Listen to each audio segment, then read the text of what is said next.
This is going to be the camera for today. Hello, everyone, and Happy New Year. Welcome to the Bible study that we're going to continue in the book of Exodus.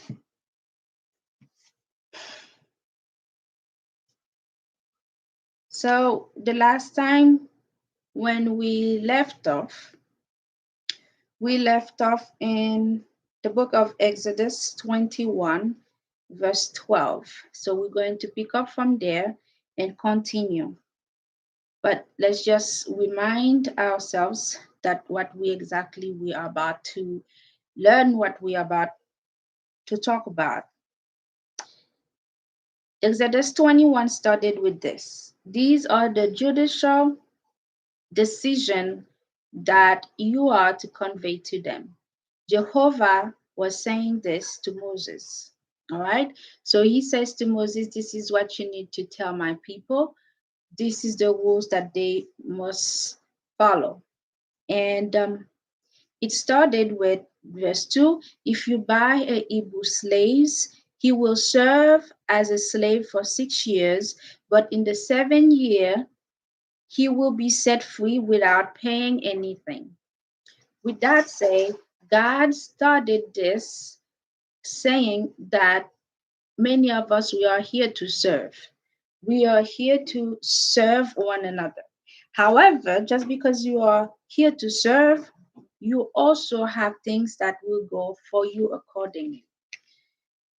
So we went through this. You can pick up your Bible. Dans la Bible, dans Exodus 21, commencez 12, verse 12. Anyone who strikes a man so that he dies must be put to death. But if he does it unintentionally and the true God let it happen, I will designate for you a place where he can flee. So this I will just read again and we can try to sink in what exactly God has just said right here. Anyone who strikes a man so that he dies must be put to death. But if he does it unintentionally and the true God let it happen, if your intention was not to kill that person, and the true God and Jehovah let it happen, Jehovah let it happen, he will designate a place where you can flee, where you can stay away safe. And from the last time we read this, we went back to the brothers of Israel, Jacob's daughter, who was raped by these men. And we also went on with this story that we're reading right now, the story of Moses. Moses, what did Moses that we know Moses did? Moses committed murder, an unintentional murder. Did God give Moses a place, a refuge place, as he was living? Yes, he did. So Moses killed this man because he was watching the soldier beating up an innocent man, and that hurts him. So God knows what exactly Moses was doing. He knows that his intention wasn't to murder, but rather to protest against something that was wrong. So let's keep on going. So we don't say that God says I can kill. God is not saying that you can go and commit murder and he will give you refuge. That's what we want to clarify. So let's move on with verse 14. If a man becomes very angry with his fellow man and he deliberately kills him, the man must die even if you have to take him from my altar. Even if that, when it says, even if you have to take this man from my altar, even if that's a man of God, even the person came to give an offering to me. He committed murder. You should take him and go away with him to go under justice. One who strikes his father or his mother must be put to death. Honor thy mother. If anyone kidnaps a man and sell him, or he is caught holding him, he must be put to death.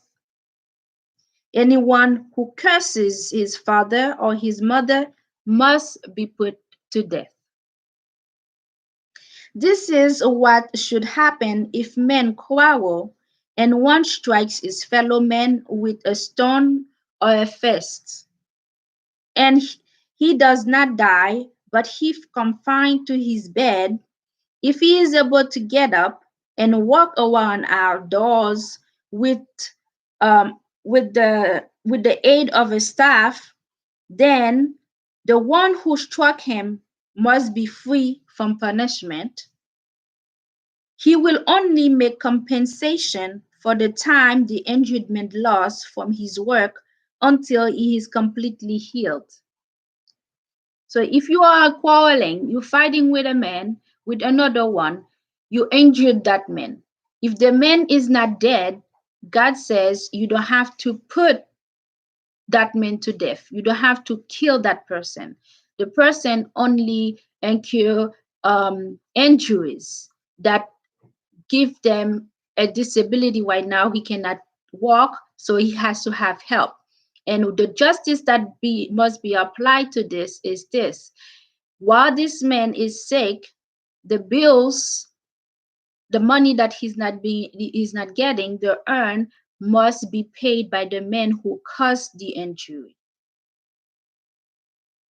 If a man strike his slave man, or if his slave girl with a stick, and that one dies, but his hints that one must be avenged.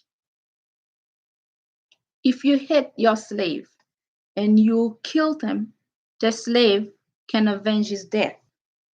However, if he survives for 1 or 2 days, he is not to be avenged, because he is someone bought with his owner's money. Pay attention.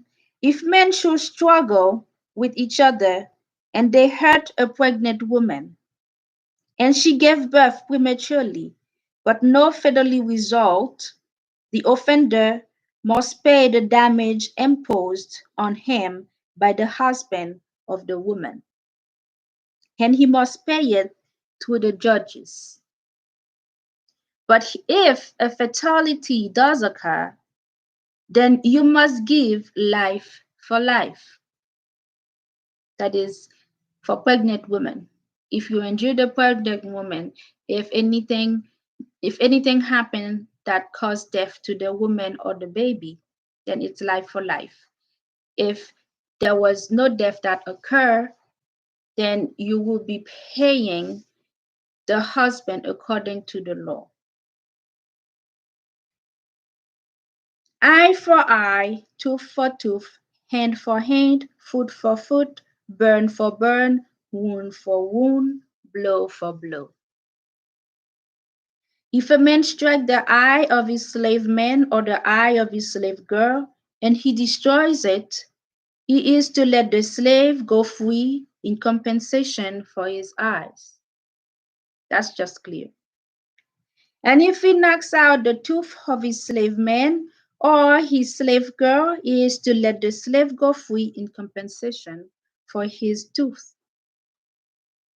If a bull galls a man or a woman and that one dies, the bull must be stoned to death, and its meat not to be eaten. But the owner of the bull is free from punishment. But if a bull was in the habitat of going, but if the bull was in the habit of going and its owner had been warned, but he would not keep it under guard, and it killed a man or a woman, the bull is to be stoned, and its owner is also to be put to death. If you have an animal that you know the animal has problem and you are being warned about it, you didn't do anything about it, and this animal end up killing someone, the law says this animal must be put to death and you should be put to death because you did not prevent this injury from happening. If a ransom is imposed on him, he must give the imposed ransom the redemption price for his life. If you don't want to die, they say instead of dying, if you want to pay some money to keep your life, then you pay the money. All that may be imposed on that man, whether it guard a son or a daughter, it is to be done to the bull's owner according to his judicial decisions. If the bull guard a slave man or a slave girl, he will give the price of 30 shekels to that one's master, and the bull will be stoned to death. And even if it is a slave, so because slaves are bought by their owners, right? So at that point, they say that you have to pay the owner of the slave 30 shekels, and the bull must be put to death. If a man uncovers or dig a pit and does not cover it, and a bull or a donkey falls into it, the owner of the pit is to make compensation. He is to pay the price to its owner, and the dead animal will become his. If a man's bull hurt another bull and it dies, then they must sell the live bull and divide the price paid for it. They should also divide the dead animal. It's not also clear. Let's just move on. Or if it was known that the bull had been in the habit of going, but its owner would not keep it under guard, he must make compensation with bull for bull, and the dead one will become his own. If a man steals a bull or a sheep and he slaughters or sells it, he is to compensate with 5 bulls for the bull and the sheep for the sheep. If you steal somebody's belonging and you sell it, you have to give 4 times more than what you steal. You have to add 4 more into it in each category that you steal. If a thief is found in the act of breaking in and he gets struck and dies, there is no blood guilt for him. But if it's happened after sunrise, there is blood guilt for him. So if you catch a thief in the middle of the night in your house, and out of self-defense, it's at night, somebody breaking in and going into your house, you kill this whoever thief is, God's saying that you do not have blood into your hands. You do not have the blood of this dead person into your hands. But if it is during the day, you are able to see that it is a human being, you can call the police to make an arrest. Defend yourself, of course, run away, call the police, help yourself, but do not kill anyone so that your hands doesn't end up in the blood. So you do not have to have your soul be drawn into this blood.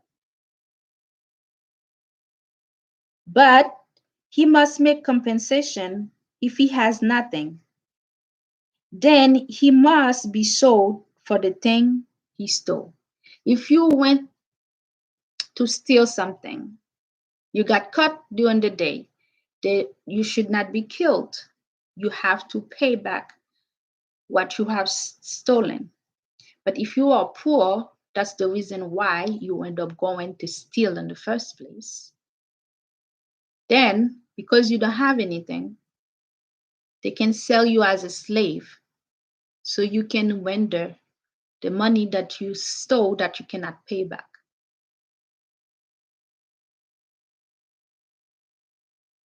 If what he stole is found alive in his possession, whether it is a bull or a donkey or a sheep, he is to make double compensation. If anyone put his animal out to graze in a field or in a vineyard, and let them graze in someone else's field, he is to make compensation with the best of his own field or with the best of his own vineyard.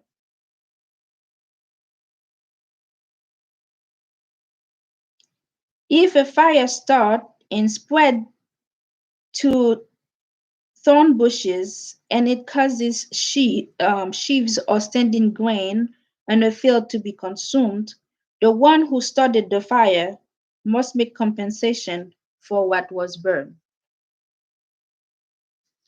I mean, that makes sense. If you start a fire and you burn people's property, you have to pay it back. If a man gives his fellow man money or article to keep, and these are stolen from the fellow man's house, if the thief is found, he must make double compensation. Okay, all right. So like now, let's just say you have a friend. The friend has a very valuable jewelry, a piece of jewelry, just out of example, and he says, "Hey, hold this for me." And you went to your house. You do have a safe, and you put the jewelry in the safe, and then you get robbed. The person who robbed you should pay double the price of the jewelry. But listen to this. If the thief is not found, the owner of the house must be brought before the true God in order to determine whether he put his hands on the goods of his fellow men. In all cases of illegal possession of goods concerning a bull, a donkey, a sheep, a garment, or anything lost of which he may say, "This is mine," both parties will present their case before the true God. The one whom God pronounces guilty is to make double compensation to his fellow men. So if you claim that you were robbed, that somebody came to your house, but you do not have the proof of the robber, of the thief, you didn't catch the thief. So you don't have that beautiful jewelry that they asked you to hold. So now they said you have to go before God in a church. You have to appear yourself before a church, a priest, an honorable priesthood person or whatever. They say true God before Jehovah. And Jehovah, and anything it says that is a possession that you can say, "Oh, that's mine." That there will be dispute. You cannot determine whether it's yours or if it was really your friends. Then your friends and you will show before the true God, before the true man of God. What? Because at those times God says He will appoint judges among us to help, and then there will be, and Moses was the highest one, and Moses will plead the case that are the hardest before God. So something like that. And if you found guilty, you will have to pay double the price.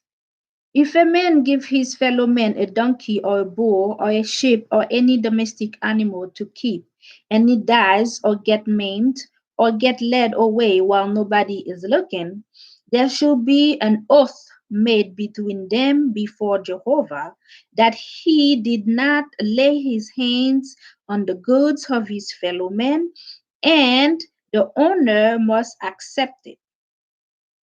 The other man is not to make compensation. So you don't have to pay things if you are supposed to watch over something and then the thing went away. It was out of your control. That's what God is saying.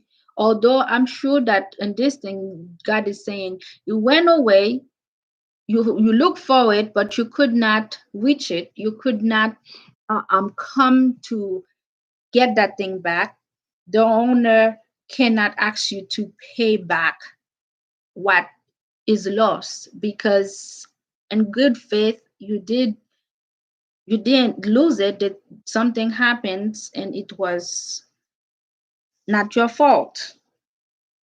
But if the animal has been stolen from him, he is to make compensation to its owner. If the animals run away, you don't have to pay. But if somebody come and steal it from you, you have to pay. If it was torn by a wild animal, he is to bring it as evidence. He is not to make compensation for something torn by a wild animal. It's like the sheep, you know,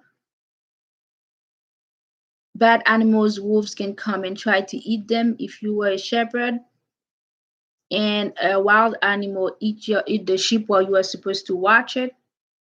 You bring the blood, the animal, the residue of this animal. If you got it, you have it, and they should not blame you for it. They should not make you pay money for it. But if you cannot bring that part, and let's just say it was stolen from you, then you have to make compensation. But if anybody asks to borrow an animal from his fellow man and it gets maimed, or it dies while its owner is not with it, the man who borrowed it must make compensation. If it dies in your hands while you borrowed it, you have to give it back. It's a little bit complicated, isn't it? If it was hired, the money paid for the hire is to be compensation. Now, if a man seduces a virgin, he is not engaged, and he lay down with her, he must pay the bride price for her to become a wife. If you rape somebody, that's what it's saying. You have to pay for what you've done. If the father of the woman that you rape, if the father of the lady, if her father absolutely refuses to give her to him, he is to pay the money at rate at the bride's price. Well, that's what happened with Israel's daughter. She was raped, and the guy probably was the one who was interested, and she wasn't. He raped her, and then he went to his father and said, "I want to marry her." And they said his father goes to Jacob and asks him for marriage.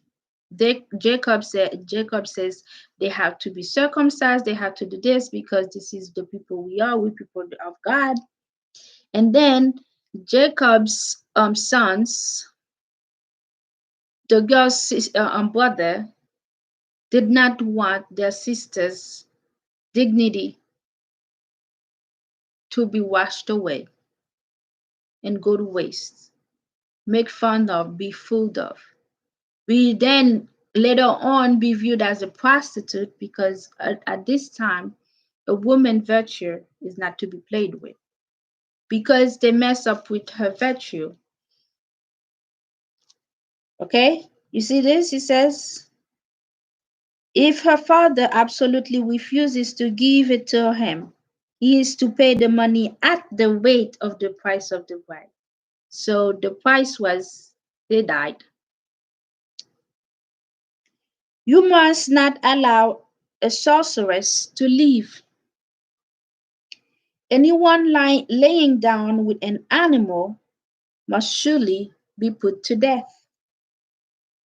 Seriously. God actually goes into deep details. Some people actually did this nonsense. Have sex with animals. You're supposed to be put to death if they found you. Whoever sacrifices to any god but Jehovah alone is to be devoted to destruction. You must not mistreat a foreign resident or oppress him. For you were foreign resident in the land of Egypt. Because Israel was in slavery. They and first before they become slave, they came there as a refugee when Joseph was the leader who was gathering the grains. They came here to live, and then this Pharaoh died, and then they became slave. So we were foreigners. So God says, do not mistreat a foreigner. Remember that you were also a foreigner. You must not afflict any widow or fatherless child. If you afflict him at all, so that he cries out to me, I will unfailingly hear his outcry, and my anger will blaze, and I will kill you with the sword, and your wives will become widows, and your children will be fatherless. Simple. God will hear when you're being wicked to a widower and an orphan. God will surely not forgive you. God will not forgive you. It will kill you. If you lend money to anyone poor of my people, someone who is dwelling with you, you must not become like a money lender to him. You must not charge him interest. You must not charge this person interest. If you seize the garment of your fellow man as security for a loan, you are to return it to him by sunset, for it is his only covering, his clothing to cover his body, and what will he lie down on to sleep? What he cries out to me, I will certainly, if he cries out, when he cries out to me, I will certainly hear him, for I am compassionate. God is compassionate, selfless,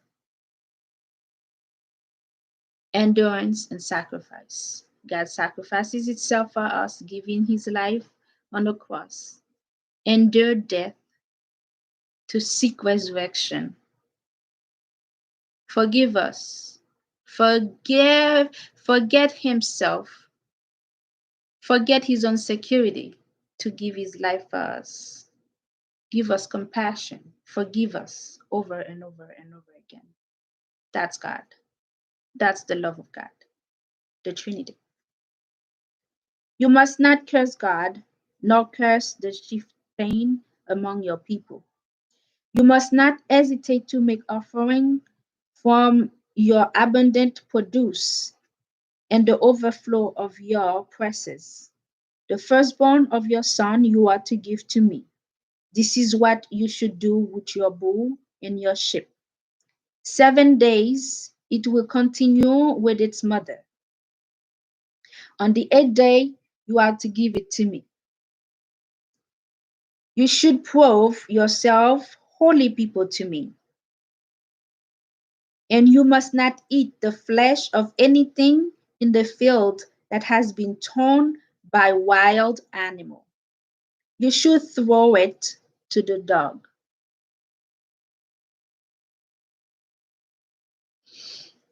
Those are the love of God. Give to God your youngest bulls, your youngest sheep as offering. If you have an animal that a wild animal devoured, do not eat it. Be a clean person. Give it to your dogs. Feed your dogs. You must not spread a report that is not true. Do not cooperate with a wicked one by becoming a malicious witness. This, my friend, is very hard indeed. The hardest thing man has to do.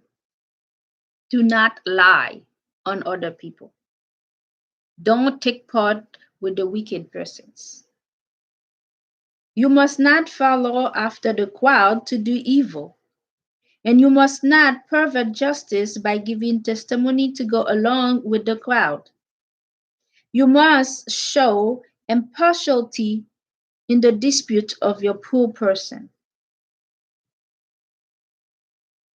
This is great law for mankind.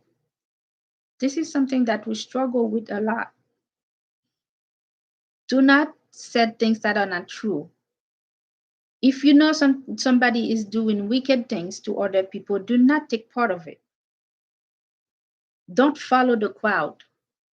Make your own judgment. Follow your own heart. Don't fall under pressure. Go by what God says. Don't fall under the pressure, and then you'll get in trouble yourself. If you come upon your enemy's bull or his donkey straying, you must return it to him. If you're not friends with somebody and you saw his dogs getting lost, don't let the dog go just because that's your enemy. Redirect the dog, redirect the cat, redirect whatever that it is, and bring it back to them. If you see that the donkey of someone who hates you has fallen under its load, you must not ignore it and leave it. You must help him release the animal. Do for others what you want to be done to you. Help your enemies. Jesus later on tells us what benefit do we get from that. You are not to pervert the judgment of the poor one among you in his legal case. Have nothing to do with a false accusation. And do not kill the innocent and the righteous, for I will not declare the wicked one righteous. Do not make false accusation. Do not kill innocent people. Do not kill people that are right before God, because whatever you do, God will not find you right. God will not render you justice. They will render the innocent ones justice. You must not accept a bribe, for the bribe blinds clear-sighted men and can distort the word of a righteous man. Don't get bribed. Judas got bribed. He accepted money to give away Jesus, and an innocent man was put to the cross. Judas accepted the bribe, and later on, he hung himself. And the worst thing is, we know where he ended up, in hell, not in heaven. When you do bad things, you will not be compensated for them. You must not oppress a foreign resident. You know how it feels to be a foreigner because you were a resident in the land of Egypt. Do not oppress just because you are bigger, just because you are at the position. Don't impose taxes, interest, steal other people's things just so that you keep them as your slave, so you can profit yourself. That's what happened to the Israelites. This Pharaoh become wicked and was feeling threatened, and says, these people, if we let them grow, if we let them have children, they'll be numerous, they will take over, let us enslave them. So God says, don't put oppression unto people. because that happened to you. Don't do it. You will not get any benefit from it. You are to sow your land with the seed and gather it produces for 6 years. So you are to sow your lands with seed and gather his produce for 6 years. But the 7th year you should leave it uncultivated and let it lie fallow, and the poor among you, among your people, will eat it. So under you cultivate, you plant the seed. For 6 years you gather your things. On the 7 years, whatever that is produced, you don't go to get more.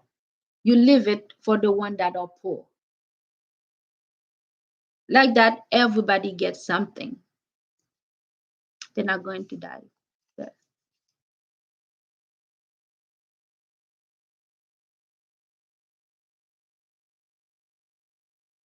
leave it for the poor men so they can eat, and what they leave, the wild animal of the field will eat it. That is what you should do with your vineyard and your olive grove. So you see the circle? The men serve you, you gather your workout, whatever is overflow, you leave it for those who doesn't have enough. You don't have to have your bucket falling on the ground. The bucket is already filled. That's what God says.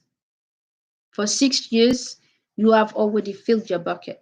You don't have any more place to hold it. So don't go and buy unnecessary things. Sell so that you can have money to buy unnecessary things while your fellow man, your neighbor, is poor, cannot eat, cannot drink. Leave it for those who are poor, for those who doesn't have. They themselves will collect that, and whatever is left over, the animals will eat it. Like that, everybody gets something. Instead of going and get yourself a diamond car, a gold shirt, a diamond toilet. What good does that make for you to go and put your buttocks on a golden toilet while you have a bunch of people that are dying with hunger? You're walking around with a gazillion bodyguard because you decide to make yourself a golden shirt while you have a bunch of people in the world that are dying with hunger. What good does that do for you? Let's move on to verse 12.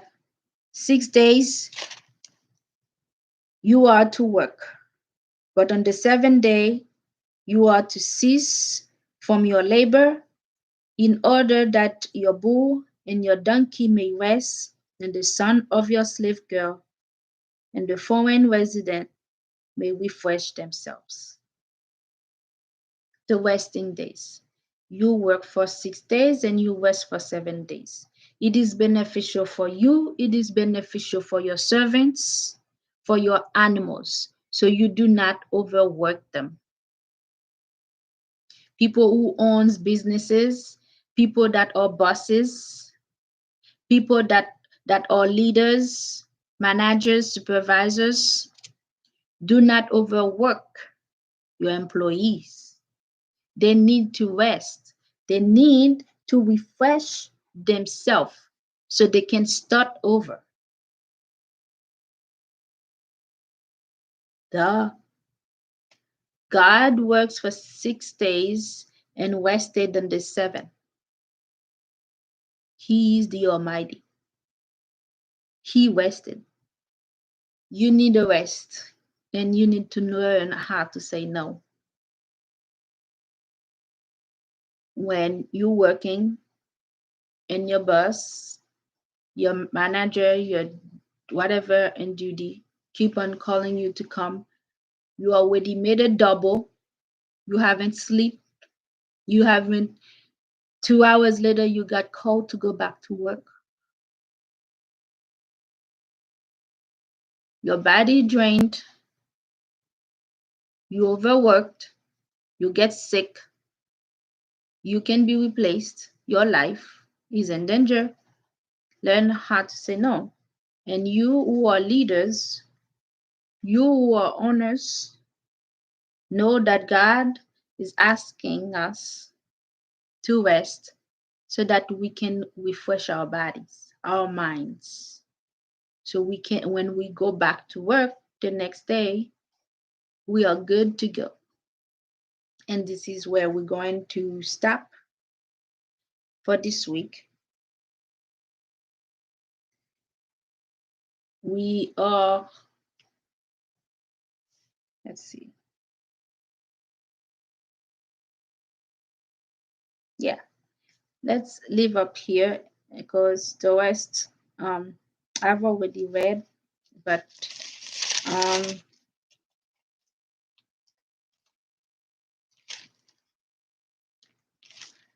with that says, those judicial rules that God have made, we are familiar with them. The laws that we have been imposed on by the government come from somewhere. And if you know your history and your Bible, you know there is a correlation, there is a tie, there's a place where those things came from, and there's a source for them. Somebody decided to go with the Bible. They read the Bible, and I mean, they take those laws from them and they ask us to follow them. So this is the thing. When we're saying that people are not just to us, are we being just to them? Are we only applying the law to profit from it and destroy another?